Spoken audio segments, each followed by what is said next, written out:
हम बात करेंगे income tax return 2026 financial year 2026 को कैसे बनाना है, कैसे रिटर्न फाइल करनी है, कंप्लीट डिटेल में समझेंगे।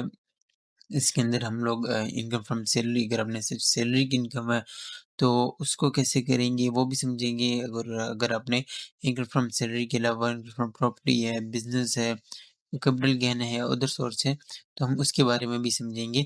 और कंप्लीट डिटेल में हम लोग इसको समझेंगे कि हम लोगों ने कैसे रिटर्न करनी है इनकम टैक्स 2026 की।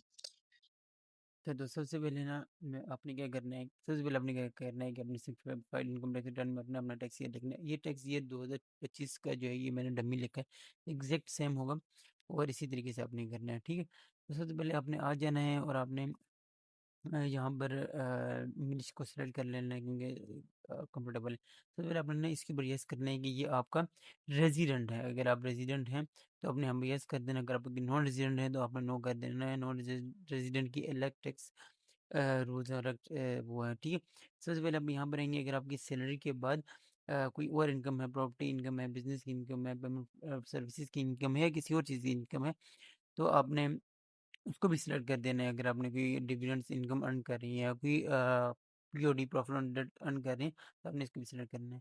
अच्छा, इन सबको मैं डिसलाइक इसलिए कर रही हूँ क्योंकि जो मेरा क्लाइंट है वो सैलरी पे है और इसको फिर मैंने आगे मजीद एक्सप्लेन करूँगा। अच्छा, अगर आपको इसकी और इनकम आती है तो रिसीव की है फ्रॉम एनी अदर सोर्स से, तो आपने इस इनकम को यस कर देना है। तो इसमें मैं नो करूँगा और नेक्स्ट पे जाऊँगा। अच्छा, इसके बाद हमारे पास ना एक नया पेज ओपन हो जाएगा। इसके अंदर जो आप जिसकी एम्प्लॉयर हो उसका नाम लिखा आ जाएगा, उससे आपकी ग्रॉस सैलरी लिखी आ जाएगी और आपका टैक्स जो है डिडक्ट हुआ है वो लिखा आ जाएगा। ठीक हो गया? इसके अलावा अगर आपकी कोई और एक्सपेंसेस हैं वो लिखे आ जाएंगे। इसी तरह अगर आपने कोई ये आपसे पूछ रहे कि अगर आपने कोई और टर्मिनेशन बेनिफिट्स लिए हैं एडिशनल सैलरी तो आप येस कर दें, अगर नहीं लिए तो नो कर दें। इसके बाद हम लोग नेक्स्ट पे जाएँगे। ठीक हो? इसके बाद हमारे पास ये पेज ओपन हो जाएगा। इसके अंदर हमारी विथहोल्डिंग टैक्सेशन के बारे में सारी डिटेल लिखी होगी। अब आपकी अगर आप सिर्फ सैलरी पर्सन है तो आपके लिए यहाँ तक रिटर्न होगी, आपके ऊपर सिंपल सा आपका एडवांस जो भी कटा हुआ है वो लिखा आ जाएगा। अगर आपके पास इंटरनेट बिल्स के ऊपर आपकी सैलरी के अलावा किसी और चीज़ के ऊपर बिल है वो लिखा आ जाएगा। मिनिमम टैक्स, फाइनल टैक्स अगर आपने कोई दिया है तो वो भी यहाँ पर आ जाएगा। उसके बाद आप यहाँ से इसको कंटिन्यू कर सकते हैं। अगर आप इसके ऊपर नो को क्लिक करके, क्योंकि यहाँ पर ये लिखा आ रहा है कि आपकी जो इनकम है वो यानी कि अगर आपने का कोई और भी विथहोल्डिंग टैक्स विदहेल्ड हुआ है तो आपने यस कर देना है और इसके बाद ये आपको दूसरी तरफ लेके जाएगा। ठीक हो गया? इसको हम लोग सिंपली यस कर देते हैं ताकि कि मैंने आपको बाकी भी चीज़ें सिखानी है, तो सिंपली यस करके हम लोग नेक्स्ट पे क्लिक कर देते हैं और ये फिर आपको बताएगा कि अब ये आपकी मेन रिटर्न, बड़ी रिटर्न ओपन हो रही है। ठीक हो गया, तो आपने एक्सेप्ट एंड कंटिन्यू में जाएँगे और आपको ये ओपन कर दिया एक नया पेज। अच्छा, इसमें हम लोग डिटेल से समझेंगे कि इनकम टैक्स रिटर्न कैसे सबमिट करते हैं, कैसे बनाते हैं। सबसे पहले आपने यहाँ पे अपनी सैलरी लिखनी है, आपकी जो भी सैलरी है, आपने अपनी सैलरी 12 महीनों की सैलरी लिखनी है और उसकी बिना के ऊपर आपका जो है ना वो सैलरी कैलकुलेट हो जाएगी। साथ वाला कॉलम एग्ज़म्पशन का कॉलम है, इसके अंदर अगर आपकी कोई एग्ज़म्प्टेड सैलरी है, लेट फॉर एग्ज़ाम्पल कि मेडिकल अलाउंस जो है ना 10% एग्ज़म्प्ट होता है, वो आपने लिखनी है। उसके बाद आपकी जो है नॉर्मल सब्जेक्ट की इनकम आ जाती है। अच्छा, तो सबसे पहले हम यहाँ पर टोटल अमाउंट में लेट्स से कि ये मैं डमी लिख रहा हूँ, लेट्स से कि ये 0 इसको कोई इनकम नहीं, अदर देन कोई सैलरी कोई इसको रिसीव नहीं हुआ, वो मैंने लिख दी और इसके बाद फिर मैंने कैलकुलेट पे क्लिक कर देना है तो मेरे पास अमाउंट टू सब्जेक्ट उसके ऊपर आ जाएगा। अगर आपने सैलरी के अलावा कोई आपकी और इनकम है, यानी कि इनकम फ्रॉम प्रॉपर्टी है, तो उसमें आपने ये करना है कि इनकम फ्रॉम प्रॉपर्टी के अंदर आपने सबसे पहले ये डिटेल्स लिखनी है। इस डिटेल्स के अंदर आपका जो है ना कितना रेंट रिसीव हुआ है, ये रिसीवेबल है, वो आपने लिखना है। ठीक है, उसके बाद और मैं लिख देना है, यानी कि आप एग्रीकल्चर इनकम से इस तरीके से आप रेंट ले रहे हैं तो अपने सेकंड कॉलम के अंदर लिख देना। अच्छा, इसी तरह अगर आपने कोई नॉन रिफंडेबल या रिफंडेबल लेकिन नॉन एडजस्टेबल अगेंस्ट अमाउंट ली है, उसको एक बड़ा 10 करके आपने यहाँ पे लिख देना है। ठीक होगा? इसी तरह अगर आपने कोई फोर्टिफाइड फॉरफिटेड अमाउंट ली है या कोई पेड रेंट की रिकवरी हुई है तो या उसके अमाउंट अपने यहाँ लिख देनी। इसी तरह अगर आपकी कोई लायबिलिटी है जो कि 3 साल से ज़्यादा है तो और आपने अभी तक पे नहीं की तो उस अमाउंट को अपने यहाँ पर लिख देना है। ठीक हो गया? इसकी डिडक्शंस भी अलाउ होती है। डिडक्शंस में आपका रेंट का 1/5 रेंट आपको रिपेयर्स में अलाउ होता है, वो आपने यहाँ पे लिख देना है। उसके अलावा अगर आपने कोई इंश्योरेंस एक्सपेंस किया है, कोई आपने लोकल रेट या टैक्सेस वगैरह दिए हैं, कोई ग्राउंड रेंट वगैरह दिया है, ये सारे एक्सपेंसेस जो कि प्रॉपर्टी से रिलेट करें, वो आपने यहाँ पर लिख देने हैं, ठीक हो गया? इसी तरीके से अगर आप बिजली के सर्विस चार्जेज़ हैं या आपके पास आपने कोई और एक्सपेंस रेंट के ऊपर एक्सपेंस इनकर्ड किया है, वो आपने यहाँ पर लिख देना है, ठीक हो गया? इसके बाद हम लोग इसको कैलकुलेट करेंगे और आगे चलेंगे। अब इनकम फ्रॉम बिज़नेस के अंदर उसके बाद आपने अपना सेलिंग एक्सपेंस लिख देना है। सेलिंग एक्सपेंस के बाद आपने अपनी कॉस्ट ऑफ सेल के अंदर आपका जो ओपनिंग स्टॉक लास्ट ईयर का क्लोजिंग होगा वो मेंशन कर देना है। उसके बाद आपने जो नेट परचेज़ इस साल की हैं वो आपने लिख देनी है। आपने अपने एम्प्लॉइज़ को जो सैलरीज़ दी हैं, जो आपके बिज़नेस के अंदर जो फ्यूल आया है, जो आपने पावर, इलेक्ट्रिसिटी, गैस या सोर्स स्पेयर्स की रिपेयर मेंटेनेंस की एक्सपेंसेस हैं वो आपने यहाँ पे लिख देने हैं। अच्छा, सबसे इम्पोर्टेंट चीज़ आपकी अमोर्टाइज़ेशन है और डिप्रिसिएशन। यहाँ पे अपने अकाउंटिंग अमोर्टाइज़ेशन और डिप्रिसिएशन को लिख देना है क्योंकि ये ऐड बैक होंगी आपने अपने एक्सपेंस में लेस क्योंकि अगर आपने नहीं लेस की हुई तो आप इसको इग्नोर कर सकते हैं, ठीक हो गया?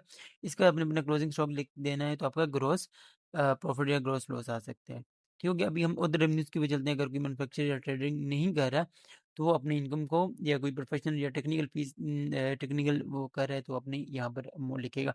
इसके अंदर अगर आपने कोई अकाउंटिंग गेन सेल किया इंटेंजिबल एसेट के ऊपर कोई आपका अकाउंटिंग गेन सेल इल है या कोई अकाउंटिंग एंड सेल एसेट्स के ऊपर अपने यहाँ पे मेंशन कर देना है। अगर आपने कोई उधर आपका रेवेन्यू है वो अपने यहाँ पे मेंशन कर देना है। अगर आपने कोई अनटैक्स एओपी से लिया है तो आपने ऊपर मेंशन कर देना है। इसी तरीके से अगर आप बिल्डर हैं तो आपका 11th के जे के मुताबिक आपका टैक्स होगा वो आपने यहाँ पे लिख देना है। इसी तरीके से जो अगर आपने शेयर ऑफ एओपी है जो कि टैक्स्ड है वो आपने नीचे मेंशन कर देना होगा, ठीक हो गया? यहाँ पर आपने अदर रेवेन्यू की सारी डिटेल्स मेंशन करनी है। इसके बाद हम चलते हैं मैनेजमेंट और एडमिनिस्ट्रेटिव एक्सपेंसेस की तरफ, ठीक हो गया? यहाँ पर आपने रन लिखना है जो आपके मैनेजमेंट ऑफिस के ऊपर जो हमने लिखे थे वो आपकी मैन्युफैक्चरिंग से रिलेटेड जो आपके एक्सपेंसेस हैं वो लिखने हैं। यहाँ पे आपने अपनी मैनेजमेंट ऑफिस से रिलेटेड जो आपके एक्सपेंसेस हैं, जो आपके रेट टैक्स हैं, जो ट्रैवलिंग है, सैलरीज़ हैं, इलेक्ट्रिसिटी एक्सपेंसेस, कम्युनिकेशन के एक्सपेंसेस, इसी तरीके से अगर आपका कोई और एक्सपेंस आ रहा है, वो आपने यहाँ पर लिख देना है, ठीक हो गया? इसी तरीके से अगर आपको कोई इनडायरेक्ट एक्सपेंस है कि ये आपके अकाउंटिंग के एक्सपेंस भी आते हैं, यहाँ पे आपने अकाउंटिंग की अमोर्टाइज़ेशन वगैरह को ऐड बैक कर देना है, ठीक हो गया?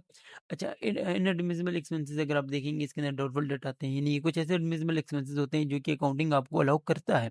लेकिन टैक्स अथॉरिटीज़ आपको अलाउ नहीं करती, जैसे कि आपके प्रोविज़न्स होगी या अगर डाउटफुल डेट्स की, स्टोरेज स्पेयर्स की और इसी तरीके से अगर आप देखेंगे तो आपकी बाकी भी आ रही होंगी, तो आपने इससे रिलेटेड देख लीजिएगा जो आपसे रिलेटिव हुआ, जो आपके रिलेटेड हुआ, उसको आपने यहाँ पर ऐड बैक लाज़मी करना है। यानी कि अगर आप जैसे हमारा अकाउंटिंग एक्सपेंस होता है, अगर हमारा टैक्स डायरेक्ट सोर्स के हो जाए, तो हम अकाउंटिंग में उसको एक्सपेंस कर सकते हैं, यहाँ पर हमने मेंशन कर देना। अच्छा एडजस्टमेंट में चलते हैं, एडजस्टमेंट में आपके पास एडजस्टेड लॉसेस आ रहे होंगे, जो लास्ट 5 ईयर्स के होंगे, उनको आप क्लेम कर सकते हैं, ठीक हो गया?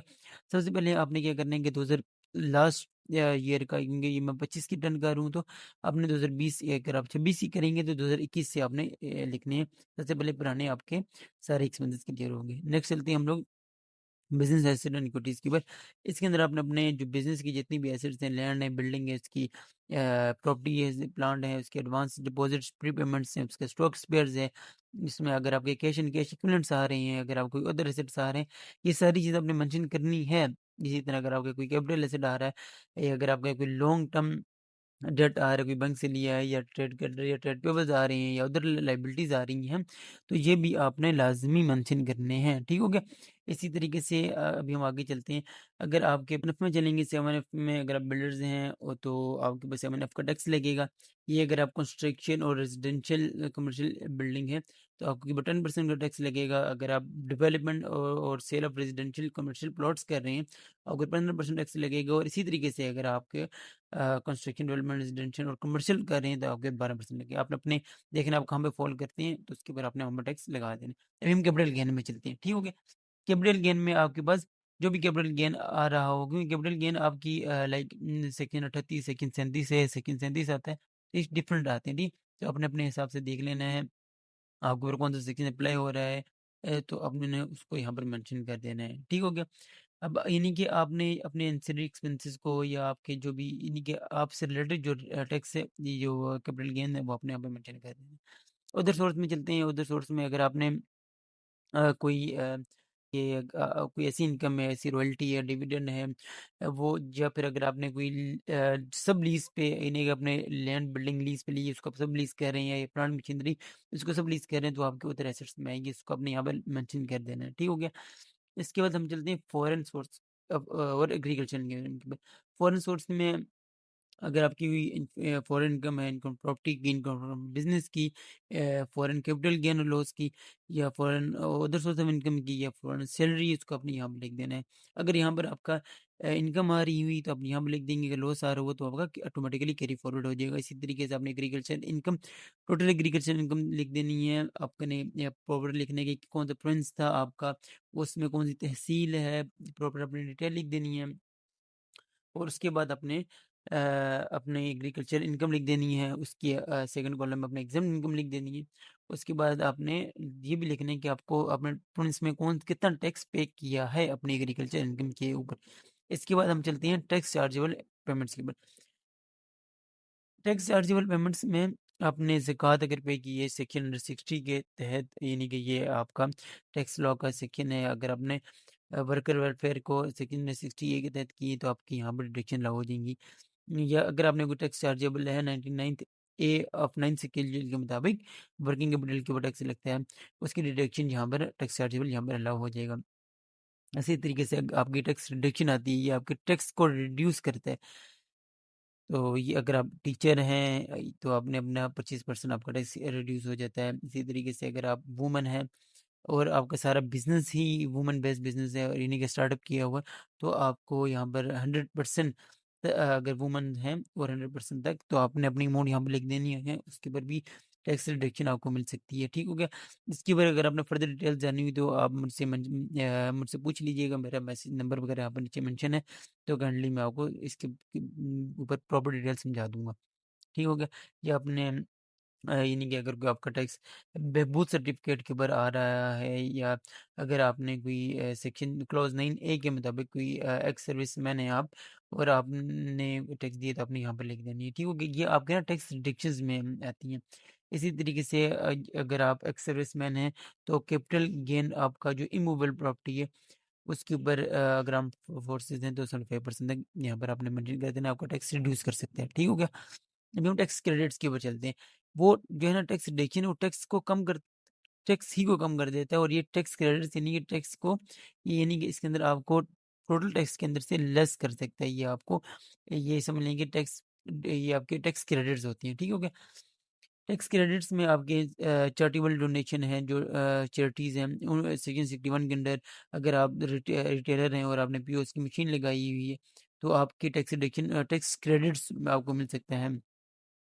इसी तरीके से बाकी अगर आपने कोयल माइनिंग का काम कर रही है, इंडस्ट्री स्पेसिफिक है, सेक्शन 65 के तहत आपको 65 के तहत आपको टैक्स क्रेडिट मिल सकता है, 65 जी का मिल सकता है। 65 जी में अगर आप स्पेसिफाइड इंडस्ट्रीज हैं, सेक्शन 103 का टैक्स क्रेडिट मिल सकता है आपको, यानी कि ये आपके सारे इंडस्ट्री स्पेसिफिक टैक्स क्रेडिट्स हैं, ठीक होगा?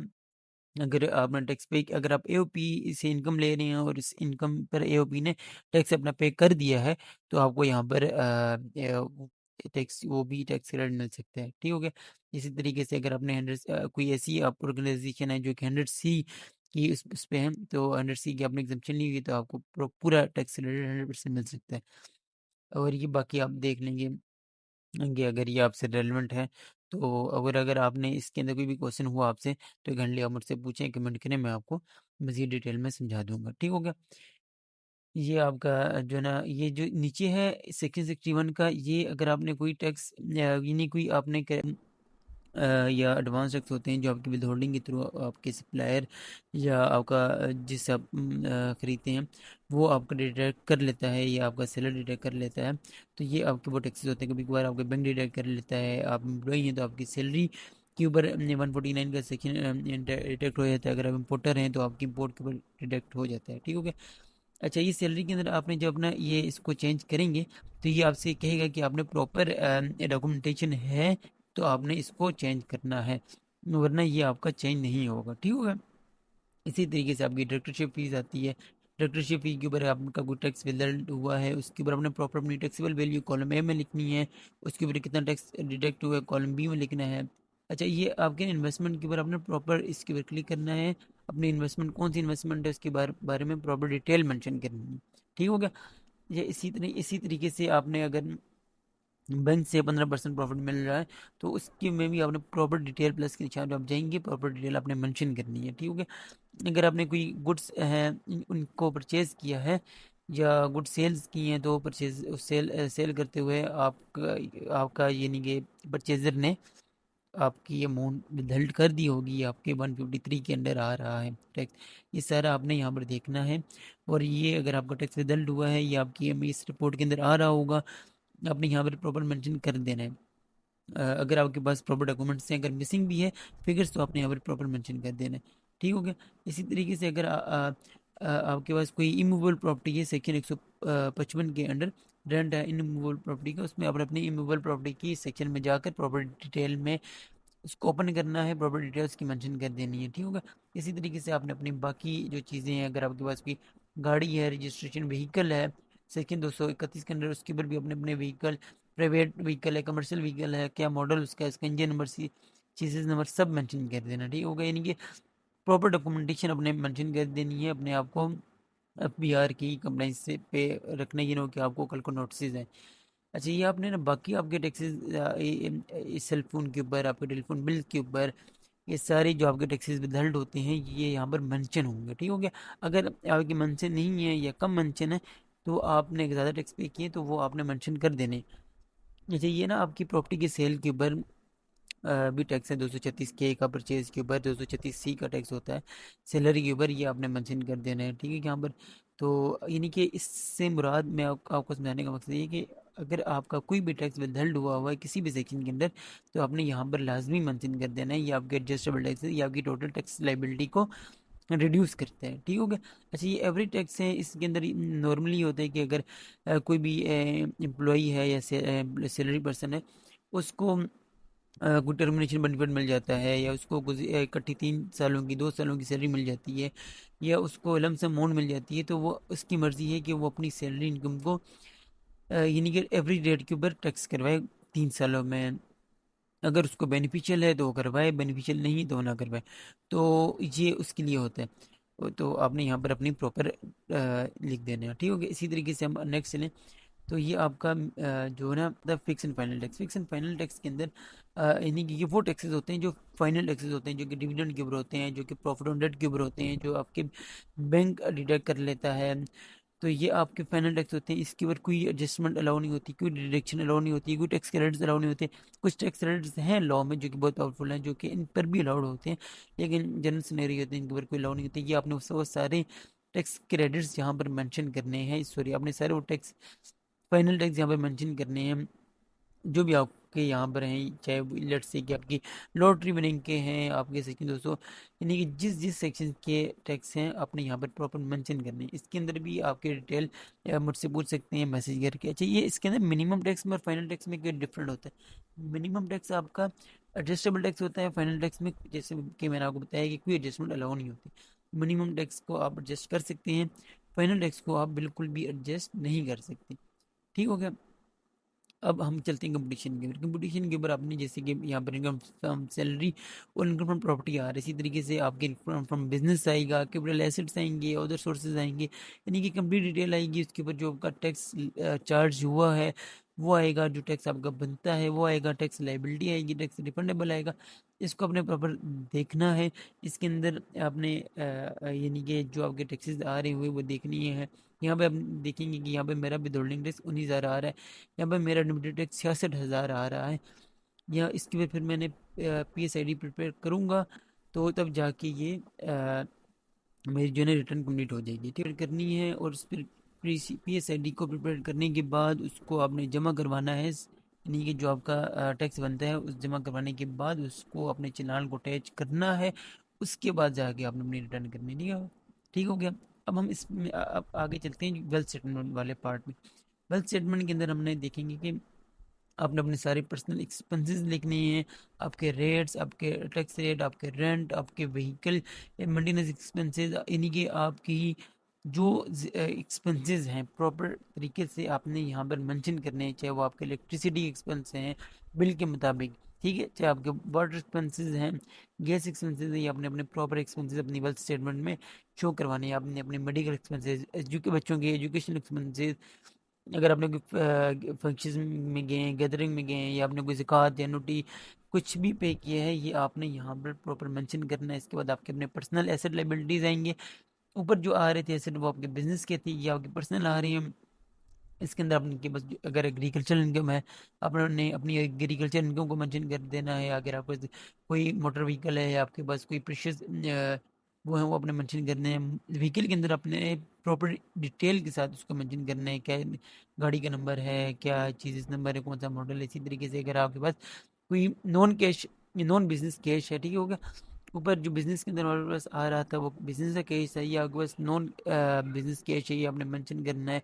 अगर आपका एसेट कोई आउटसाइड पाकिस्तान है, वो आपने मेंशन कर देना है उसके प्रॉपर कंटेंट के साथ, किस कंट्री में है, क्या उसकी मालियत है, ये आपने मेंशन कर देना है। इसी तरीके से आपकी रिकन्सिलिएशन है बनेगी, इसकी रिकन्सिलिएशन का डिफरेंस यहाँ पर जीरो होना चाहिए, ठीक हो गया।